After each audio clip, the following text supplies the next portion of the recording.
یہ والا جو کانسیپٹ ہے ہمیں اپنی بہنوں کو، بیٹیوں کو، سب کو بتانا چاہیے. کاش کہ حالانکہ میڈیا اس کا الٹ بتا رہا ہے. ہاں کہ کیونکہ عورت جو ہے نا وہ نہیں اپریشیٹ کر سکتی کہ آدمی کا ذہن کتنا گندا ہوتا ہے.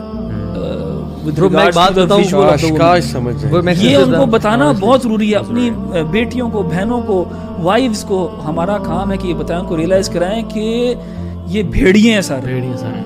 واللہ if a sister would know کہ ایک مرد کے ذہن میں کیا چل رہا ہے، میں مرد ہوں اور آپ سب ڈسگسٹ ہوں گی وہ. ہم لوگ یہ وسوخ سے کہہ سکتے ہیں، ٹھیک ہے، چاہے جس طرح کا بھی مرد ہو، اس کے ذہن میں اگر آپ کو پتہ چل جانا کہ کیا چل رہا ہے، you would stay away from him 10 miles. seriously You would not come close to him. کیوں؟ کیونکہ آپ کو نہیں پتا. He would wait for years and give you gifts and give you love and give you appreciation and compliments. آپ سمجھو کہ میرے ساتھ بہت سنسیئر ہے. And once he gets you there اور وہ آپ کو یوں نکلے گا ٹیشو پیپر کی طرح یوز کر کے آپ کو پھینک کے جائے گا اور آپ پھر روتے